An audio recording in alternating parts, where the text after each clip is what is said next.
ونصلي ونسلم على رسوله الكريم. أما بعد فأعوذ بالله من الشيطان الرجيم. بسم الله الرحمن الرحيم. وما هذه الحياة الدنيا إلا لهو ولعب وإن الدار الآخرة لهي الحيوان لو كانوا يعلمون. وإذا ركبوا في الفلك دعوا الله مخلصين له الدين ولما نجاهم إلى البر إذا هم يشركون ليكفروا بما آتيناهم وليتمتعوا فسوف يعلمون. صدق الله العظيم. یہ سورۃ العنکبوت کے آخری 3 آیات ہیں. اللہ سبحانہ و تعالیٰ نے ان آیات مبارکہ اس دنیا کی زندگی ایک مثال سے بیان فرمایا ہے. انسان کو اللہ نے اس دنیا میں ایک مقصد کے تحت تخلیق کیا ہے اور وہ مقصد یہ ہے کہ انسان دنیا میں اللہ کا نمائندہ بن کر اور اس کا بندہ بن کر زندگی گزارے.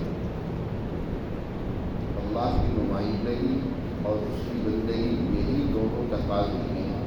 ایک انسان سے نمائندہ ہونے کے ناطے اس انسان پر یہ فرض عائد ہوتا ہے، یہ ذمہ داری عائد ہوتی ہے کہ جو کام اللہ سبحانہ و تعالیٰ نے اس کے سپرد کیے ہیں اچھے طریقے سے سر انجام یعنی دنیا میں اللہ کی حاکمیت قائم کرے، دنیا کے اندر ظلم فساد بدامنی کا خاتمہ کرے، دنیا میں اللہ کی مخلوق کی بھوک مٹائے، ان پہ ہونے والے مظالم کو ختم کرے، دنیا میں امن کو قائم کرے.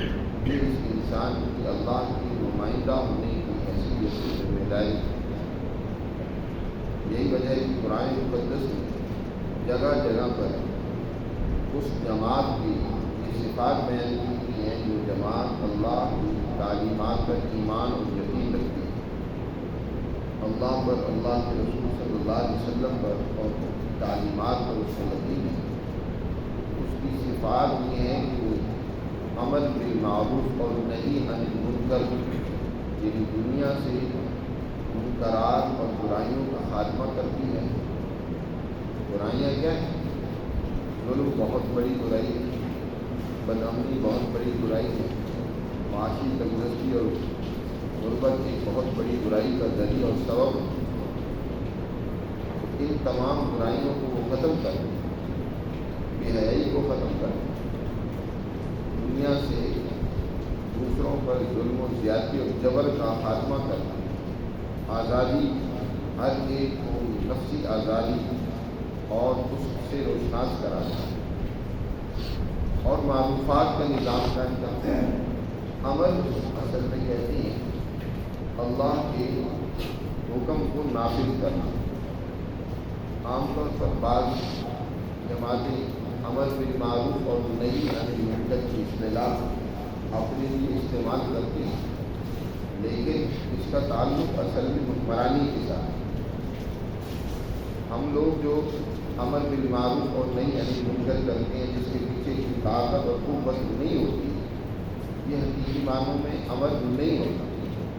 امر کا معنی ہوتا ہے آرڈر جاری کرنا، حکم دینا. نہیں کا مطلب ہوتا ہے کہ آپ پوری طاقت و قوت سے برائی کو ختم کرنے روکیں.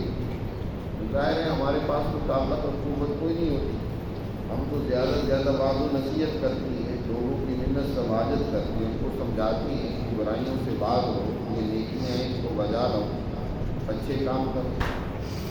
یہ حقیقی معنوں میں امر بالمعروف نہیں ہے.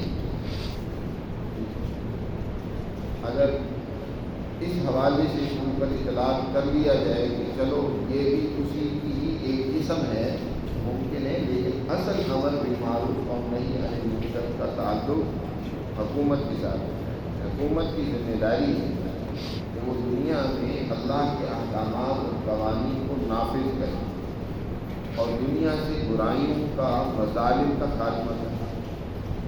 لیکن جو لوگ ان ذمہ داریوں کو نہیں ادا کرتے اور اس دنیا ہی کو سب کچھ سمجھ لیتے ہیں اور اس دنیا کی عیاشی، ٹھاٹ بات، مزے اور اسی کی لاہو لعب میں مصروف ہو جاتے ہیں. قرآن مجید نے ان کو یہاں وارننگ تنبیہ کی. فرمایا وما هذه الحیاۃ الدنیا الا لہو ولعب. اس دنیا کی زندگی کو یوں سمجھو جیسے کسی میدان میں کوئی کھیل شروع کیا گیا. اب ظاہر ہے کھیل چاہے کرکٹ کا کھیل آپ نے شروع کیا یا کوئی بھی کھیل آپ نے شروع کیا تو وہ کتنی دیر چلے گا؟ 5 گھنٹے چلے، 10 گھنٹے چلے، ایک بھر چلے، 24 گھنٹے چلے، آخر میں ختم ہونا ہے. اور جب کھیل ختم ہوتا ہے تو عموماً وہ میدان بالکل ویران اور کنفوز ہوتا ہے. وہاں وہ چیزیں ٹوٹی ٹوٹی پڑی ہوتی ہیں جو لوگوں نے وہاں استعمال کی ہوتی ہیں تو اس کا میدان کا برا حال ہوتا ہے. تو فرمایا یہ دنیا کی زندگی یوں ہی سمجھو جیسے ایک کھیل ہے. جیسے کھیل ہمیشہ نہیں رہتا، عارضی اور وقتی ہوتا ہے، اس طرح یہ دنیا ہمیشہ رہنے والی نہیں ہے. یہ وقتی اور عارضی ایک وقت آئے گا کہ یہ ساری دنیا ٹوٹ جائے گی. اصل اور دائمی رہنے والی زندگی تو آخرت کی ہے. وَإِنَّ الدَّارَ الْآخِرَةَ لَهِيَ الْحَيَوَانُ. بے شک دار آخرت کا گھر وہی زندگی ہے اصل ہے جو ہمیشہ ہمیشہ رہے گی، ختم نہیں ہوگی. اس زندگی کو سامنے رکھ کر ایک مسلمان دنیا کے اندر اپنی ذمہ داری کو ادا کرے. آخرت کو سامنے رکھے. لوگ کانوا یعلمون، کاش کے لوگ یہ بات جان لیں کہ آخرت ہی ان کے لیے اصل ہے اور اس کو ہی سامنے رکھتے ہوئے زندگی گزارے. آج ایک نوجوان سوال کرتا ہے کہ بھئی ہماری ذمہ داریاں کیا ہیں، ہمیں کیا کرنا چاہیے. کچھ دن پہلے کچھ دوست بیٹھے تھے تو ایک نوجوان نے یہی سوال اٹھایا کہ ہماری ذمہ داری ہمیں بتائیے.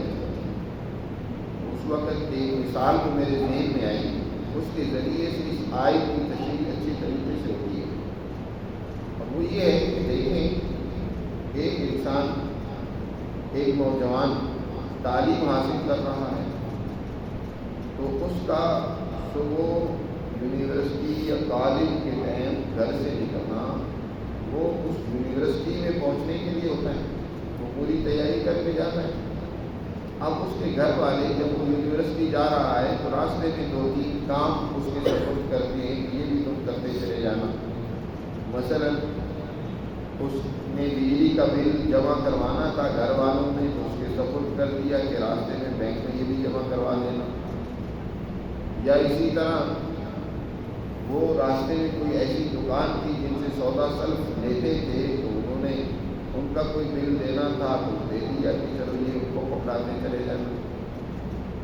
اور اسی طرح گھر میں اسے ناشتہ نہیں ملا اسے کچھ پیسے دے دیے کہ جاؤ چل راستے سے ناشتہ کرتے یونیورسٹی پہنچنا. اب یہ نوجوان اصل اس کی ذمہ داری تھی کہ اس نے یونیورسٹی ٹائم پر پہنچنا ہے. کوئی ملازم ہے کسی دفتر میں جانا ہے تو اصل تو یہ ہے کہ اس نے اپنے وقت پر اپنے دفتر پہنچنا ہے. راستے میں وہ ناشتہ کرنے کے لیے بیٹھا ہے اس کو سمجھ رہا ہے کہ میں نے مختصر سے وقت میں یہ ناشتہ کرنا ہے اور پھر اپنے آگے سفر پہ روانہ ہو رہے ہونا ہے اور وقت پر پہنچنا ہے. اب ایسا تو نہیں ہوتا کہ راستے میں حلوہ پوری سامنے آیا تو بس وہ وہیں کا ہو کر بیٹھ گیا، سارا دن اس نے وہیں گزار دیا. جو تو ایسے کرے گا کہ وہیں کے کھاپے میں ایسا مگن ہو گیا، ایسا لگ گیا کہ اسے نہ دفتر یاد رہا نہ اپنی یونیورسٹی یاد رہی. نوجوان یقیناً اپنا نقصان. یہ جو راستے کے کام ہوتے ہیں ان کو اہمیت نہیں دی جاتی، ایک ضرورت ہوتی ہے جن کو ضرورت کے تحت ہر انسان پورا کرتا چلا جاتا ہے. اسی طرح میرے عزیز دوستوں اس انسان کی اصل ذمہ داری یہ ہے کہ یہ دنیا میں اللہ کا نمائندہ بن کر اس کے احکامات اور قوانین کو نافذ کرے، اس کے لیے کردار ادا کرے. یہ اس کی ذمہ داری اللہ نے پہلے دن سے لگائی ہے، بلکہ اس کی تخلیق کے ساتھ ہی اللہ نے یہ واضح کر دیا تھا کہ ہم ایک ایسی مخلوق پیدا کرنا چاہتے ہیں کہ جاء خلیفہ جو اللہ کی نائب بن کر دنیا میں وہ کام کرے گی جو اللہ اسے کہے گا، وہ اللہ کی نمائندہ ہوگی. اور پھر اس نمائندگی کو مسلمان جماعت بھی قبول کریں گے. اصل تو مسلمان جماعت کی ذمہ داری یہ ہے کہ وہ دنیا دنیا میں اللہ کے احکامات کو غالب کرے، معاشرے میں عدل قائم کرے، وہ معاشرے میں پریشانی اور مشکلات کا خاتمہ کرے، ہر ایک کے ساتھ وہ اللہ کا بندہ بن کر حسن سلوک سے پیش آئے۔ اب جو اس زندگی میں جو راستے کے کام ہیں، جن کی جو ضروریات ہیں، اس کی شادی بیاہ کرنا، اس کی وقتی ضرورت ہے، وہ پوری کرے، لیکن اصل کام کو نظر انداز نہ کرے۔ یا کوئی ضرورت کے لیے کماتا ہے تو وہ اس کی وقتی ضرورت ہے، اصل وہ کام نہیں ہے اس کا، وہ اپنی ضرورت پوری کرے، لیکن اب اسی کو دل میں بیٹھے رات میں صبح شام ہر وقت اس کی فکر میں یہی رہے کہ میں نے مال و دولت کتنا کمانا ہے، زیادہ سے زیادہ پیسہ جمع کرنا ہے، اسی فکر میں وہ رات دن سارے گزار دیتا ہے، اور اصل جو اس کی ذمہ داری ہے اس کو اس نے نظر انداز کر دیا۔ یہ غفلت میں مبتلا انسان ہے۔ اس میں اللہ کی طرف سے عائد کردہ ذمہ داری کو نظر انداز کر دیا، یہ کل پچھتائے گا، کل دل میں لائے گا، افسوس کرے گا کہ لو کانوا یعلمون، کاش یہ بات سمجھ لیتا کہ میرا اصل کام کیا تھا۔ اس وقت ایک غافل انسان وہ تمنا کرے گا، یا لیتنی، اے کاش کہ مجھے ایک دفعہ دوبارہ دنیا میں بھیجا جائے، ہیں تو اب دنیا میں ہم غفلت نہیں کریں گے، اب لاپرواہی نہیں کریں گے، اب جو ہے جن کاموں میں اپنی زندگی کو ہم نے ضائع کیا ہے ان سے بچائیں گے، لیکن میرے دوستوں دوبارہ آنا نہیں ہوگا، پھر موقع نہیں ملے گا۔ یہی موقع ہے جو اللہ نے دی ہے۔ اس لیے حقیقت کو سمجھیں، اللہ یہی بات یہاں سمجھا رہا ہے کہ اصل جس زندگی کو تم نے سامنے رکھنا ہے وہ تو آخرت کی زندگی ہے۔ تاکہ یہ بات ہمیں سمجھ آئے۔ وَإِنَّ الدَّارَ الْآخِرَةَ لَهِيَ الْحَيَوَانُ لَوْ كَانُوا يَعْلَمُونَ۔ اللہ ہمیں سمجھ نصیب فرمائے اور اپنے احکام